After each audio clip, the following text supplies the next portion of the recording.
to today's webcast, Governing in the Digital Age. As CEO of the Governance Institute of Australia, I'm very pleased to welcome you to this webcast and to introduce our guest. I'm joined today by Dottie Schindlinger, who's Vice President of Thought Leadership for the Diligent Corporation. And in her role, Dottie provides thought leadership on governance, cybersecurity and technology topics through presentations to boards and executives of dozens of countries, dozens of times each year, many events. Yes. You're always on the trail. She brings over 20 years' experience in governance-related roles, including director, officer, committee member, advisor, board support professional, consultant, trainer for public, private and not-for-profit boards. And she has a newly published book, which is absolutely fabulous, I have to say, called Governance in the Digital Age, A Guide for the Modern Corporate Board Director, which provides an overview of the issues involved in and the steps leaders can take, more importantly, I think, to help boards better navigate the fast-paced rate of change in the digital age. Before we get into today's discussion, I did want to thank our sponsor of today's webcast, the Diligent Corporation, and our digital platform partner, also Redback Conferencing. Redback Connect, sorry. If you would like to ask a question today, please feel free to do so through the discussion.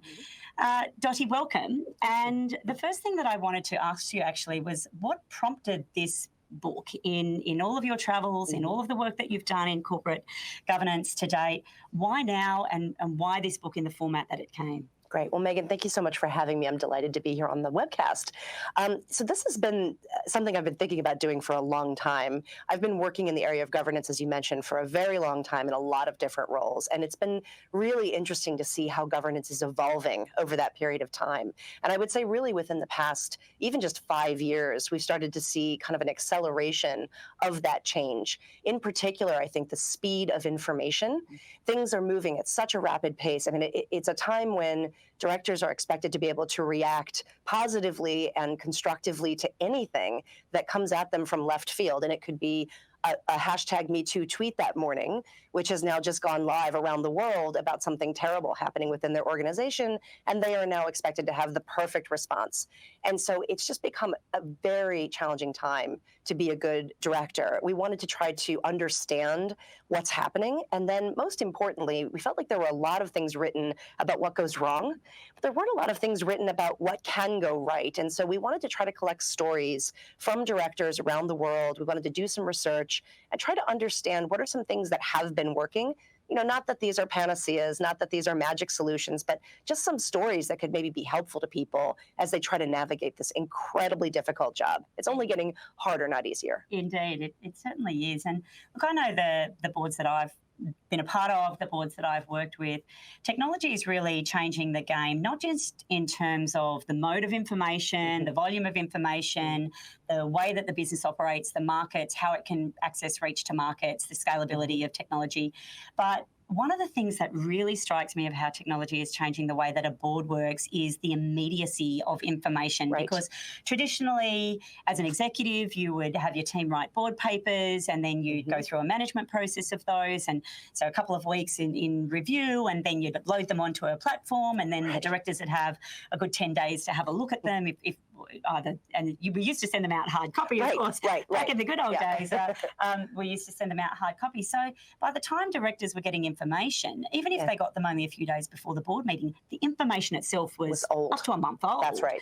And that lag time is just too big for today's rapid decision making. It's unacceptable. I mean, and what we were hearing from directors is they really feel that.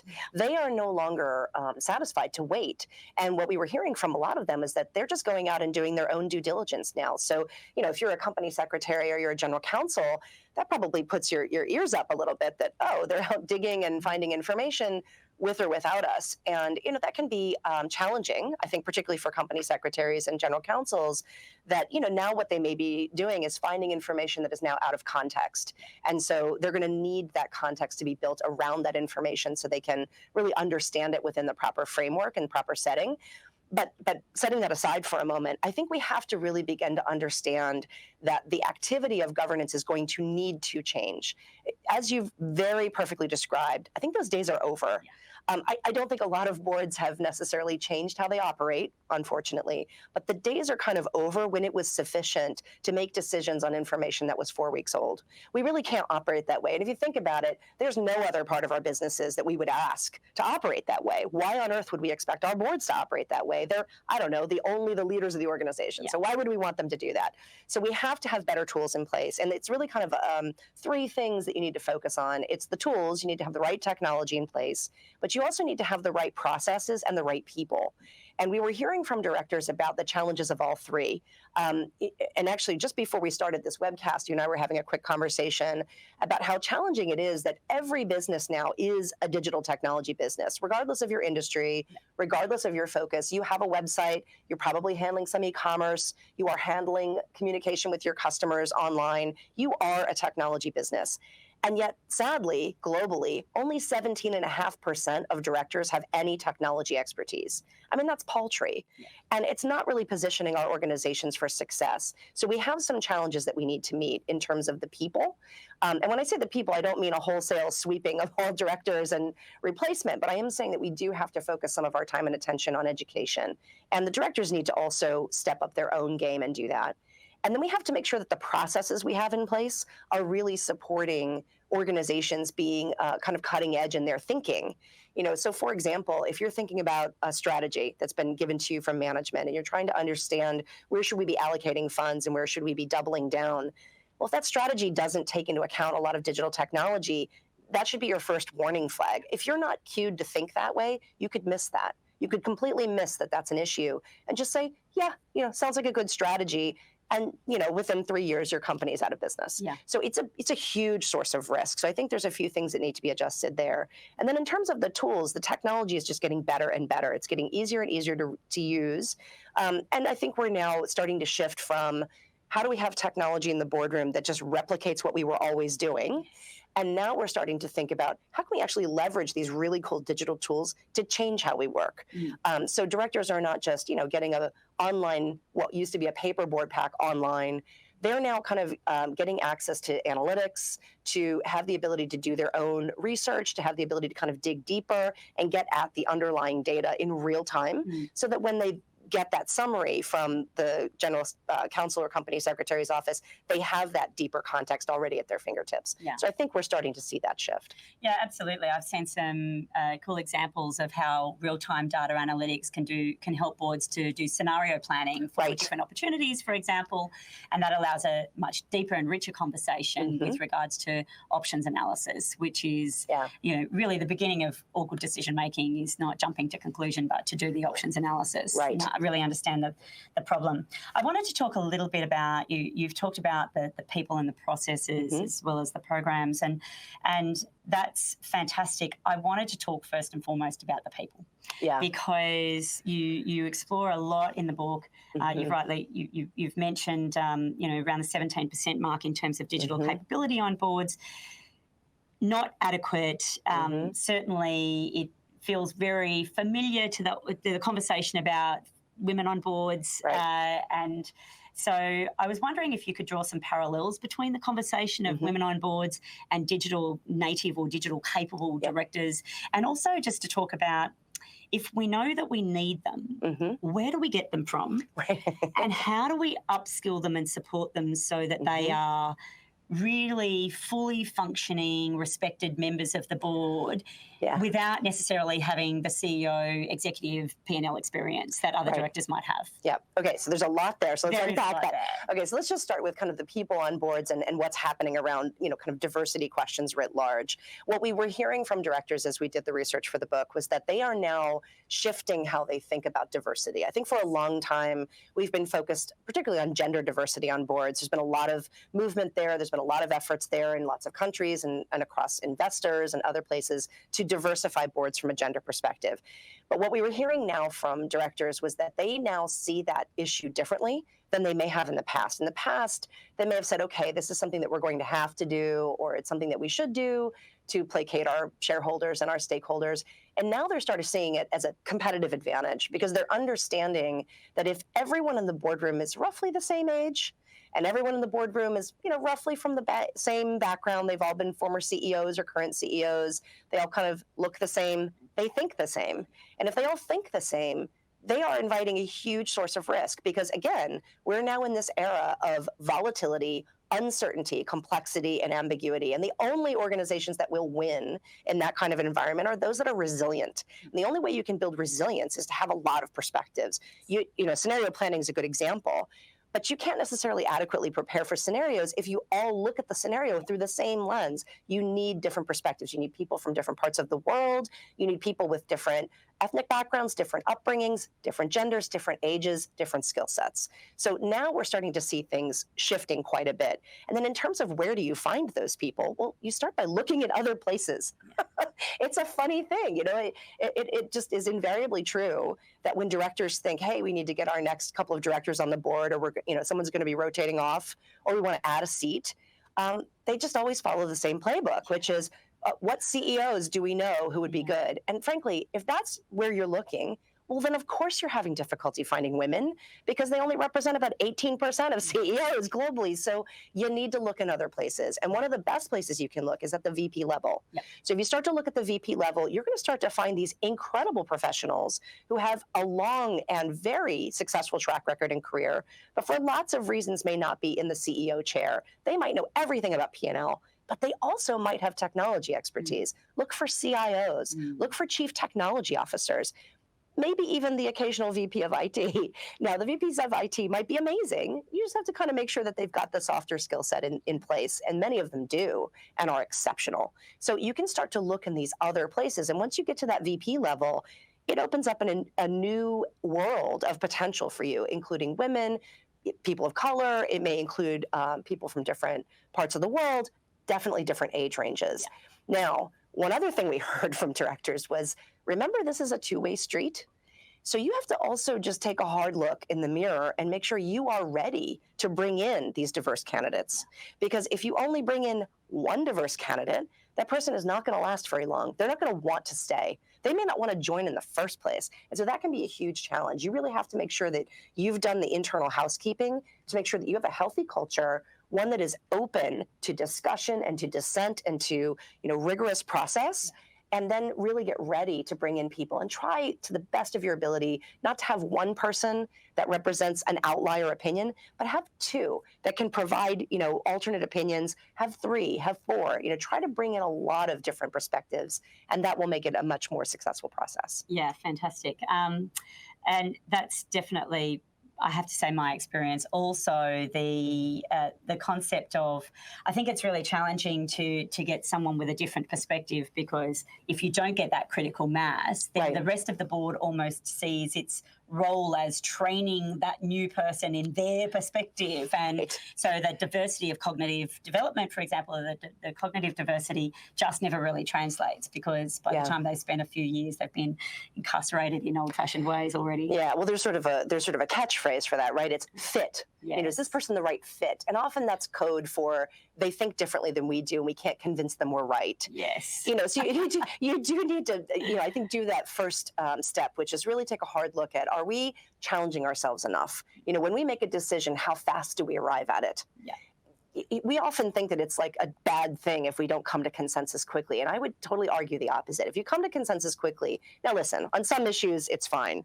But on other issues, if you come to consensus too quickly, it might mean that you don't have all the available information and you haven't bothered to look for it. Yeah. You've just decided, it's good enough.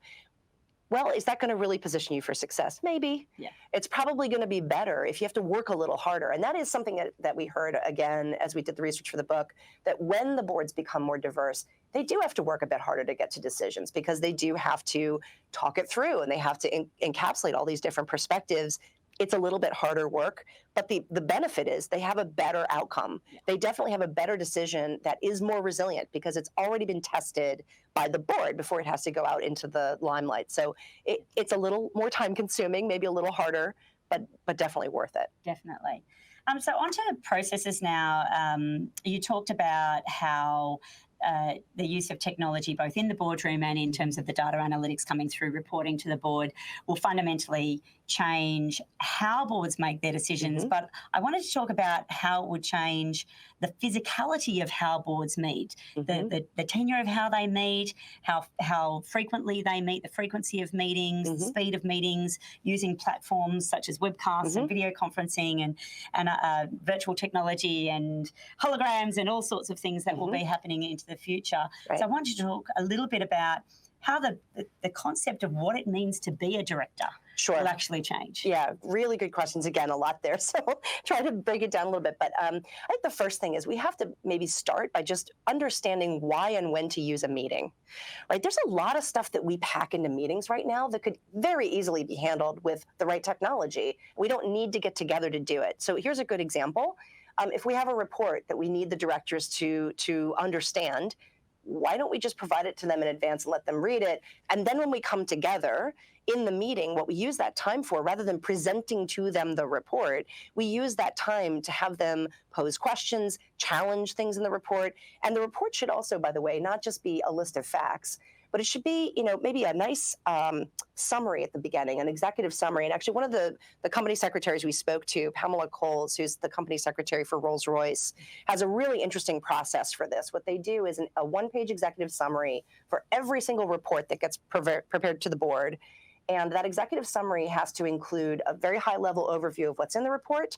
And then here are guiding questions that we hope the board will ask about this report. And then here's some key takeaways that we think are the most relevant and important from this report.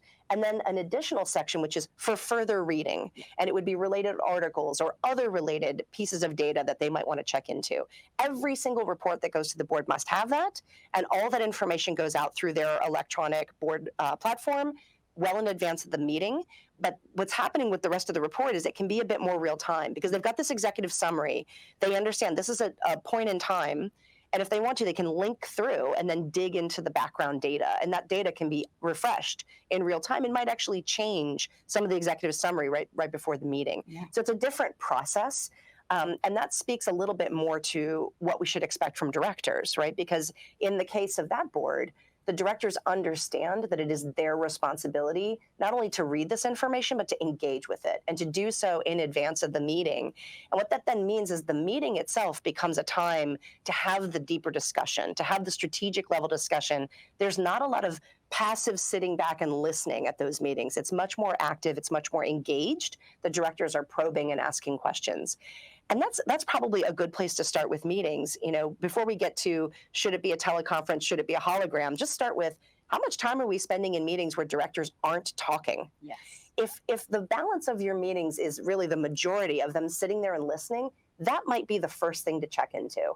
You want them talking. You want them actively engaging. You want them discussing, probing issues, because frankly, that's why they're there. Yeah. That's why we have a board. We don't have a board to tell them how awesome we are. We have a board to gut check us and to keep us on the straight and narrow and to challenge us and to help us come up with a better way. And so if we're not allowing them and facilitating that, then we're not really getting the bang for our buck. We could be getting more out of our directors. So that's, I think, one of the first things. And then when it comes to the meeting itself and how to conduct that meeting, if we're clear on why we're having meetings and we're using technology to do the things that we don't really need a meeting to do, well, then it kind of doesn't matter too much if you reserve that time for a meeting to always be face-to-face. I think that's fine. I think there's actually so much research to talk about the power of being face-to-face. And while there are absolutely times when we can't all get together, and then we should definitely use technology, loop people in on conference calls. If you have a really good video conference, great. If you've got a hologram option, great. I don't know that any of that really matters as much as just making sure that you are being very intentional about when to meet, why to meet, and then what you want to happen at that meeting. One thing I will say is that in all the conversations we have with the directors, universally, they have no issue with a teleconference meeting if everyone is on the teleconference, or a video conference meeting if everyone is on the video conference, like using Zoom or GoToMeeting. All of that works brilliantly. When it fails is when most everybody's in a room and one or two people are dialing in. Yeah. That is when it really becomes a huge problem, because then there's a very different level of engagement. If we're all on the same footing, we have a much better level of engagement. So I would think in that way. If you're going to have a teleconference meeting, make the entire thing a teleconference. If you're going to have a face-to-face meeting, get everybody there that you possibly can, and understand that the people who aren't there are going to need to be looped in periodically throughout the meeting to make sure they're still engaged. Yeah, I think that's a great point. And just to go back to pick up on a couple of those, you talked about what does and doesn't need to be in the physical meeting agenda, and I run another very small board, and almost the entirety of the board business is run via a chat group. So we make decisions on the fly. Yep. We will check things, and certainly for compliance issues, for noting reports, for easy decisions that many boards have to go through a lot of checkbox compliance issues, and they can be fairly straightforward conversations. So even using technologies outside of the boardroom, I know that we've got a lot of boards doing things using flying minutes or ratification of decisions that are made out of board meetings. So I think that's a great point that you made, how technology can really facilitate that. We're using collaborative tools in business, and yet we haven't translated them to the boardroom. What's wrong with us? Yes. I mean, and the tools are there, right? I mean, so obviously, I work for a company that is really expert at doing this, but things like conflict of interest disclosures. Why on earth would we ever want to do that on paper? I mean, not only is it really cumbersome and slow, but it also means it's always inaccurate. If we only do that once a year, what, you don't buy any stock at any other point during the year? Nothing about your life changes in a year? I mean, come on. So if we do that on a piece of technology where it's a live survey and they can resubmit and sign at any moment in time, and then right before the meeting, the general counsel can quickly run a report and see what the current list of conflicts of interest are, that's a much better process. Why on earth wouldn't we do that? That just seems crazy to me. So you're right. I mean, we understand this in every other part of business, except maybe where it matters most. That doesn't make any sense. That's one great example of a conflict of interest that was raised by a director who had joined another board, and by the time the board met and the issue was raised, it was already a month behind, and then it got minuted, but the company name was spelled incorrectly in the conflict of interest. So by the time the register was accurate, it was something like 4 months after the actual appointment to the committee. So you're absolutely right. I think there's an example. I mean, there's a lot that we can do. And then I think, if you think about it, that actually makes everyone's jobs a lot more interesting. Yes. Right? I've been a company secretary. I know what that job looks like. You spend a lot of time just chasing paper and just answering the most routine questions for people. And if we can get to a place where people know that they can get the answers very quickly and easily, like they would in any other part of their lives, then we can do that. And that then frees up the company secretary to be sort of the facilitator and arbiter of knowledge for the board. That's a different role. Yeah. Think about how much more interesting that job would be if, rather than having to be the go fetch it person and the what's the answer to this thing on page 3 person, you could be the person that helps them think about the most strategic questions they need to be asking and provides them with the articles that they need to read, the TED Talks that they should watch, the conferences that they should be attending, or the summary of the conferences that they couldn't attend. That they should be the books they should be reading, exactly. And you get to do that, and you get to then help them understand the questions that should raise in their minds. What a much better job that is than the "could you get me Fred's phone number" job, which is really what the job is right now. But it does. You're right. Yeah. And all these things are so interrelated and connected. It does definitely drive the need for directors to think about their job in a different way, be much more self-sufficient in terms of providing information rather than needing to be chased. Right. So it requires them to be far more proactive. It requires them to be disciplined because, as you rightly say, technology can be a distraction as much as it can be. How many meetings have you been in where people are on their phone reading sports scores? That's right. Or they're on a teleconference and know they're emailing at the same time. Yeah. So it does require directors to be in the moment, disciplined, proactive, and we need to change our charters and our induction processes. I think that's right. And we also need to just be very mindful of etiquette. So I always sort of recommend that there's a very good process that you can go through as a board to kind of come up with a policy around technology etiquette in the boardroom. So look, you're going to have technology in front of you, and you should, especially if you're using that technology to actually conduct the meeting and to facilitate and engage in the meeting.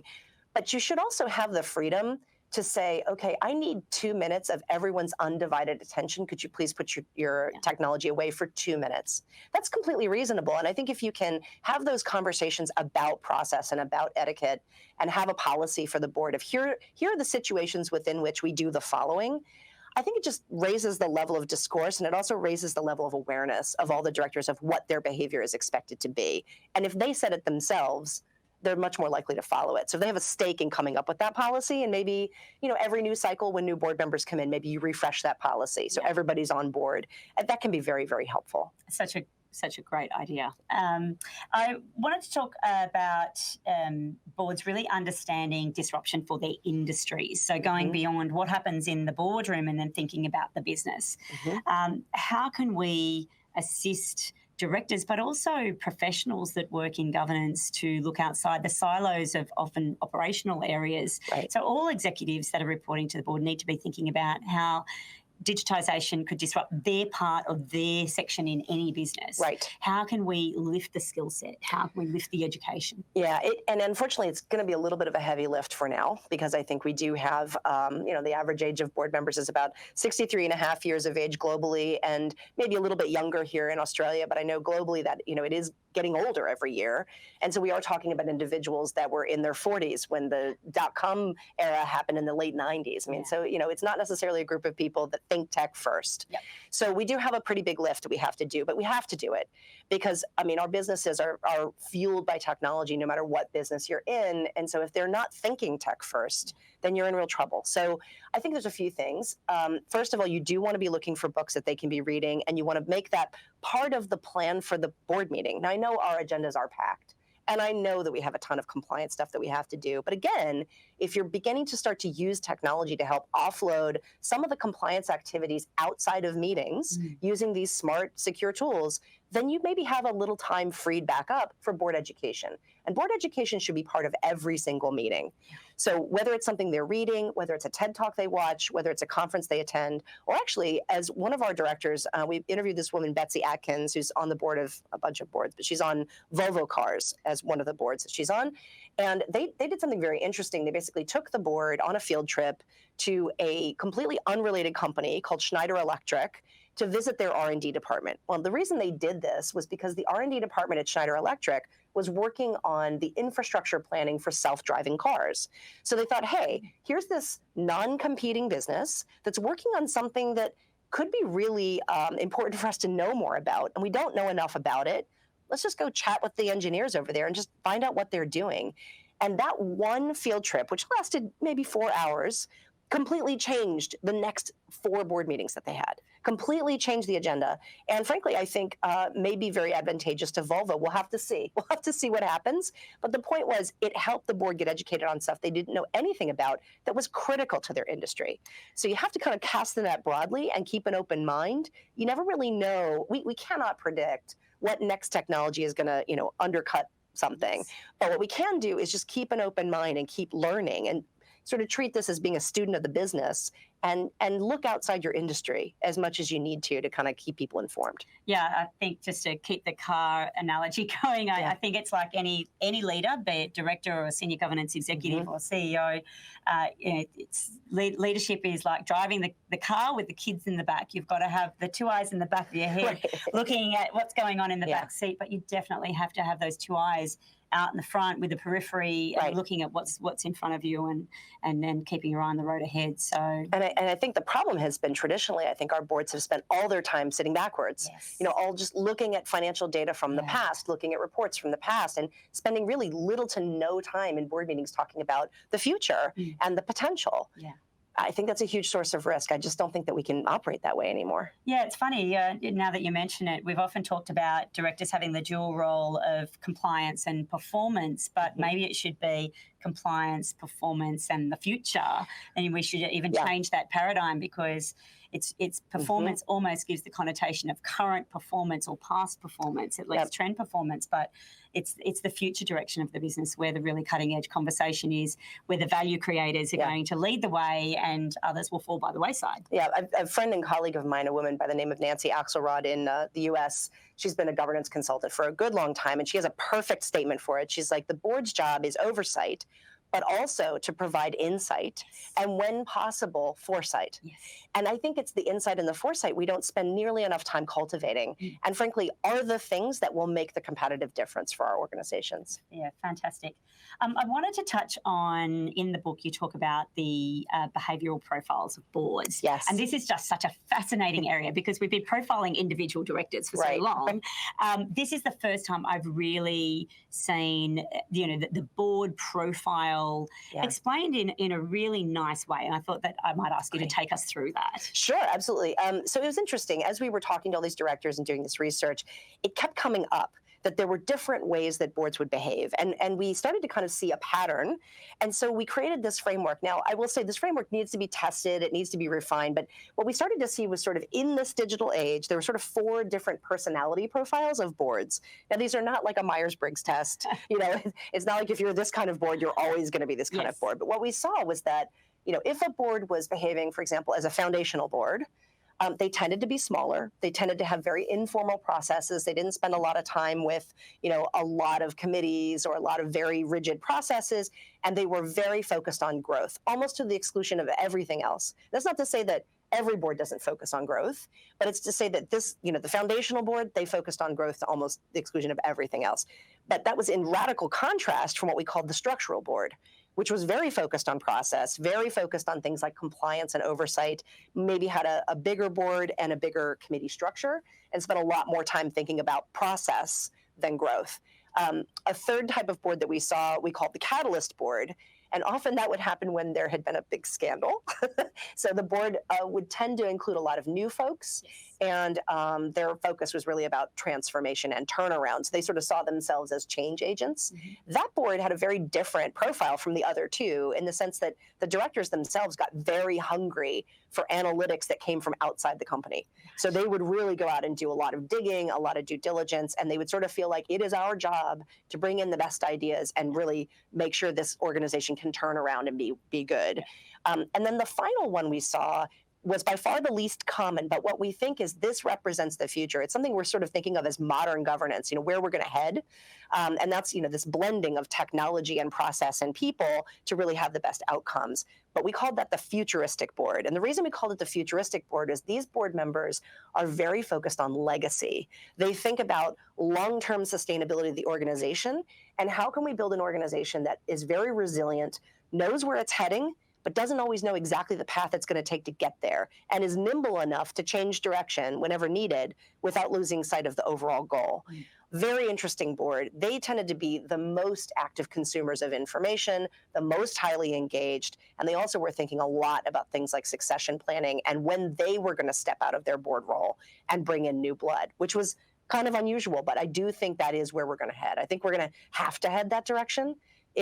Especially if directors are, in any way invested in the businesses that they oversee, they're going to start to see this as the way of the future. They're going to see this as a way to have the best outcomes for themselves and for the business. Fantastic. Now, we've got about 10 minutes left in the session. So if you've got questions, please send them through. We're talking about directors in the digital age. Please send through your digital questions.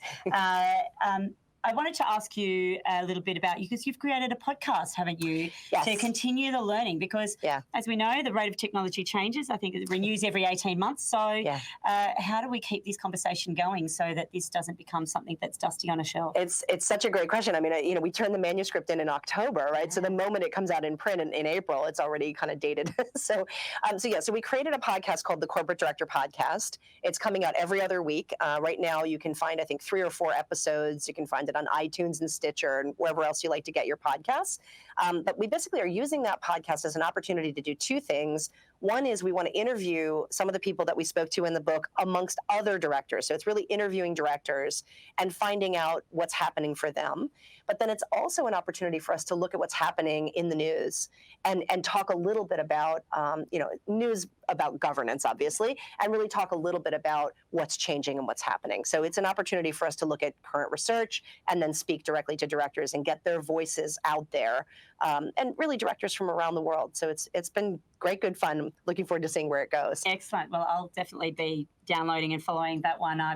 like a lot of directors spend a lot of downtime in queues and on planes. Yes. And so consumable information There's just not very many governance podcasts. There's just none out there. It's true. It's true. So still waiting on some questions coming through. I was wondering, one of the things that we talked about, and you mentioned it very early on, was that you didn't want to focus on the disaster stories, the bad news stories, and you wanted to really fill the book full of uplifting case studies, and it's definitely full of those, and it's really great. It's a really easy read and a really great read, I have to say.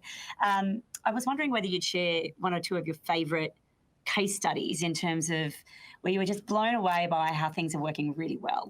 Yeah, well, so there's a few. I mean, I mentioned some of the ones already, but one of the ones that really stood out, and it wasn't a story that we were original to, but we were really interested in. It was the story of Netflix.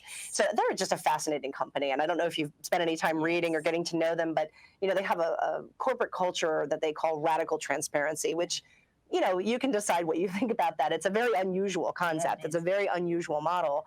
But what that means for their board meetings is quite fascinating. So they start out before every board meeting, a few weeks before the board meeting, the CEO will send out an online memo to the board that basically outlines some of the key areas that the CEO thinks they need to be dealing with in the next board meeting.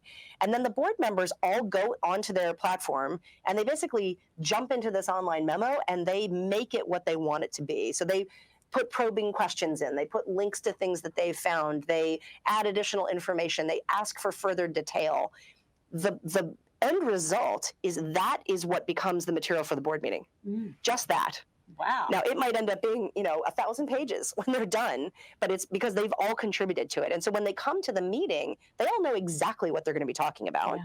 They all have read the material extensively because they were all active in creating the material. It's just a very different model. And I do think, again, they would, I think, fall into the category of Futuristic Board because they're all very focused on legacy. Netflix is an interesting company. I think we tend to think of Netflix as, but they're a technology company. Of course they're doing well. And we sort of forget that they started back when we used to get in the mail CDs and DVDs, and so their whole business model has had to reinvent itself now 2 times. Yeah. They had to kind of think about what were we going to do around service delivery when streaming came along. And then they had to figure out how are we going to become a content company and an actual producer of content. That's completely changed their business model twice. So, it is interesting to sort of see. I don't know where they're going to go. I mean, who knows if they're going to be good, bad, or ugly. But it is very fascinating to see if you have a board that is that actively engaged and that dynamic, it probably is going to mean you're a bit more nimble as a company because you're going to have a group of leaders who think in nimble ways. So it's kind of interesting. And highly engaged. Very engaged. Because reading material is not the most engaging way of consuming information. Right. So we talk about the levels of engagement of consumption. Reading is one. TV increases because using multiple modes of input. Right. But creating content is the most engaged way. That's exactly right. Of dealing with content. Yeah. We have a great question here. How does using social communication tools for decision making at the board level impact the requirement to record minutes? Now, minutes following the Hayne Royal Commission here in Australia are a huge issue. The question is, usually you don't record what is said word for word. You record the business of the meeting. Yeah. But how will social media tools disrupt that? So that's a great question. I mean, again, I think there are a number of different ways that people are using technology. One of the ways is they're using it in the midst of a meeting, but that's not really the most common. Yeah. It's much more common that the technology is all around the meeting. It's leading up to the meeting, like in the Netflix example. It's getting everything ready for the meeting. It's helping the directors prepare and engage leading up to the meeting. But then the meeting happens, and the meeting itself might look a lot like every other meeting, except the directors talk a lot more. And then at the end, the technology comes back in to provide the follow-up and the follow-through and the check-ins and the progress reports. So I think it just really depends on how you use the technology. I don't really know of very many examples. In fact, I don't think I ran into a single example of a board that would be using social tools to conduct the meeting. Maybe partly for this reason, because you're exactly right. I mean, if you are literally having a verbatim chat to run a meeting, all of that now is part of the record. Right. And so you'd have to be really conscious of that. So I don't know that that's the norm. I think it's much more the norm that they're using these tools, leading up to, between, and around the meetings. We probably have time for one more question. We've got a question through from Scott who's asked, directors are sometimes reticent to move to technology in the boardroom for fear of loss of confidential information through hacking. Do you have any suggestions for how we might assuage those concerns? Yeah, so there's a couple of things there. It's really interesting. We get asked that question a lot. And we didn't in fact talk about risk much today. That's a whole another podcast, a whole other webcast. Oh, yes. So a couple things. One thing that I would say to counter that is I've never understood why people think paper is more secure. And in fact, I now have some data to back this up. So we did a global survey with Forrester last year, and we asked a question of directors, and we spoke to about, I guess it was 1,500 directors worldwide. And one of the questions that was asked was, have you ever had any sort of a breach? And we listed a bunch of different ways that you could have had a breach. 29% of them had lost paper records. Yeah. So I don't know why we would think that paper, and by the way, that was the second highest result. Yeah. So I don't know why we would think paper makes you more secure. So that's point one.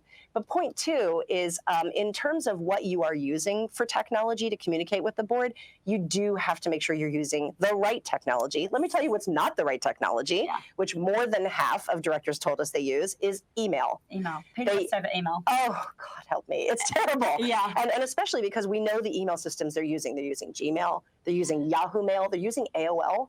For crying out loud, all of these systems have been compromised many times.